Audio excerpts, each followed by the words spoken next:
2019 ఎన్నికల్లో 151 సీట్లతో ప్రజలు జగన్కు అధికారం ఇస్తే 5 ఏళ్లలో రాష్ట్రాన్ని భ్రష్టు పట్టించారని తిరుపతి నగర డిప్యూటీ మేయర్ ఆర్సి మునికృష్ణ విమర్శించారు.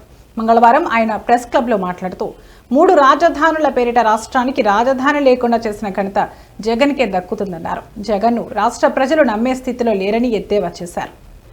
కుమారమ్మ ఎస్సీ రాష్ట్ర కార్పొరేషన్ డైరెక్టర్, కరాటి చంద్ర రజిక రాష్ట్ర కార్పొరేషన్ డైరెక్టర్, ఎస్ఎం శ్రీధర్ 35వ డివిజన్ అధ్యక్షులు, జగన్నాథం 35వ డివిజన్ తెలుగుదేశం పార్టీ నాయకులు, లలిత 49వ డివిజను తెలుగుదేశం పార్టీ నాయకురాలు, రామారావు, అందరికీ నమస్కారం. ఈరోజు వెన్నుపోటు దినం అనేది ఒక కొత్త తెచ్చాడు జగన్మోహన్ రెడ్డి అండ్ కో. నీకు 2019లో 151 సీట్లు ఇచ్చారు ప్రజలు. ఒక్క అవకాశం ఇవ్వండి అంటే 151 సీట్లు ఇచ్చారు.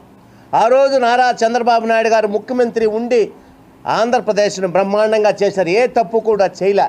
అయినా నీకు 151 సీట్లు ఒక్క అవకాశం అని చెబితే ఇచ్చారు. నువ్వు ఒక్కటైనా ఈ ఆంధ్రప్రదేశ్లో 2019 నుంచి 24 వరకు ఏదైనా ఒక్కటి ప్రజలకు ఉపయోగపడే ఒకటి చేసావా?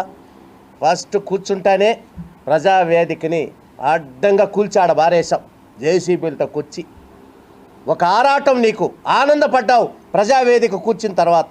ఆ ఆనందాన్ని అట్టే మొత్తం అమరావతిని చంపేశావు, పోలవరంని చంపేశావు. ఈ ఆంధ్రప్రదేశ్లో ఏం ఫ్యాక్టరీలు లేవు, అన్నీ వెనక్కి వెళ్ళిపోయి. ఒక్క ఫ్యాక్టరీ లేదు. భయపడి పూశారు ఫ్యాక్టరీ వాళ్ళందరూ కూడా.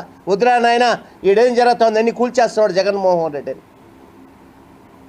కక్ష, ఎవరు ఆస్తి పనుల్లో వాళ్ళ ఆస్తులు ధ్వంసం చేయడం, కేసులు పెట్టడం, సంబంధం లేని కేసులు పెట్టి నాశనం చేశావు ఆంధ్రప్రదేశ్ని.